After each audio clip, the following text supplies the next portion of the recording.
Hi there, it's Pam from Flaunted Fitness UK here, and I'm dropping in today to do a little video on a little desk break. So thinking about as you're working at home, or if you're in the office and you're sitting at your desk for prolonged periods of time, this can have an impact on the muscles in the neck, can have an impact on the muscles across the upper back, into the shoulders and the chest, and also into your lower back.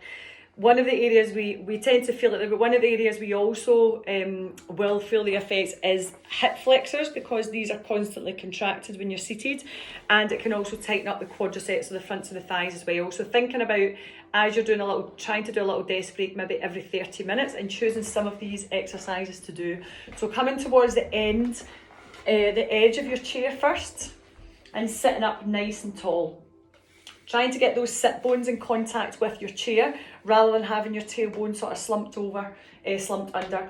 Placing the hands onto your thighs, and all you're going to do is slide the hands away and come into a little rock here and then rock back up. So you're coming down and then you're coming back up. Exhale as you come down, inhale. So we're trying to round off through the spine a little bit here. Exhale as you come forwards. Inhale as you come up. Let's do one more of those. And then coming back in. You're going to take one hand round to the side of the chair, and this hand comes towards the opposite leg, and you're just pressing against, taking that breath in, looking straight ahead. As you exhale, push against the chair and the leg, and then inhale as you come back round. Exhale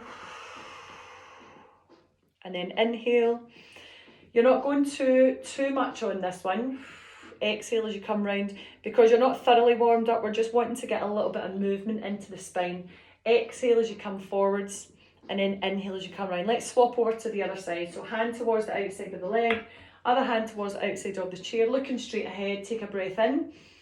As you exhale, pull against the leg and the chair to draw you round, and then inhale as you come back round. And we're doing about maybe 4 of these on each side, just to get some movement into the mid part of the back, the thoracic spine, because it tends to be quite flexed when you're spending a lot of time seated. Exhale, come round once more, and then come back to front. Take your hands down by your sides. Let's take a breath in.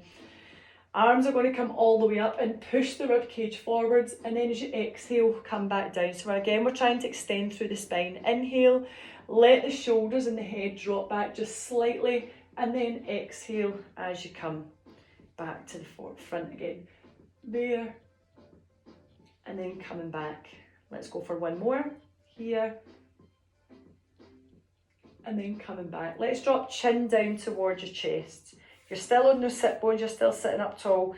You're just keeping the chin close to the chest, but looking over to one shoulder and then looking over to the other shoulder. So over to one shoulder and over to the other shoulder, and you're just releasing into the back of the neck here, because we can feel a lot of tension in this area when we're looking at our screens. Trying to spend a little bit of time of your day, maybe every hour, come back to centre and then lift. Maybe every hour doing a little bit of standing work at your desk too, so building up your keyboard and your monitor, maybe with books or a box or a window ledge or something where you can stand. Not that you're going to be crouched forwards, but so you can stand up nice and tall. Now we're going to do a little bit of movement for the pelvis as well. So you're just standing at the back of the chair. You can do this while you're in a meeting as well. And all you're doing is tucking your tailbone under and then releasing, and you're just trying to get a wee bit of movement into the pelvis here. So under, and as you tuck under, you're kind of squeezing your bum cheeks. So there, and then there, there, and then there. When we're doing this, we're kind of stretching off the front here into those hip flexor muscles, into the quads, and you're moving into the pelvis and the lower back as well. Okay, one more for you. Move your chair a bit further. I'm just moving mine so you can see me. My hands are on top of the chair here. My feet are quite wide. They're wider than my hips, and I'm just pushing my hips back and dropping down and then lifting up. You can do this against a wall as well. So the hands, if you're against the wall, you can move the hand position. So if they're higher up, you can target different areas of your spine when you do this.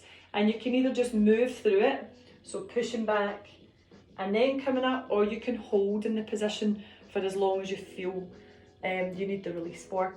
While you're here, just hold there a second. Take one hand a little bit wider and then the other hand. So this would maybe be better on your desk. One hand and then the other hand, so that you're kind of in this position here, and reaching this hand across to really open out into the lower back, and the hips are kind of pushing away from the hands.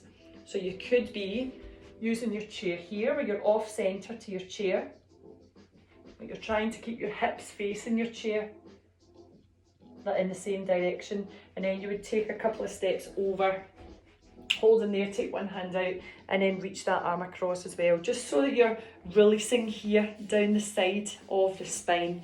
Just a couple of ideas for a little desk break, and that would take you literally 5 minutes to do. So trying to make sure you're getting up and moving the body at least once every hour. So just set a timer or ask Alexa to remind you to stand up every 30 minutes, and yeah, it will hopefully help to less niggles, less back pain, less neck pain, less stress overall. If you've got any questions about any of this, I run classes that can help with this as well. So you can find me on Facebook, it's Flaunt It Fitness UK, as well as on Instagram, and you can contact me at flauntitfitnessuk@gmail.com.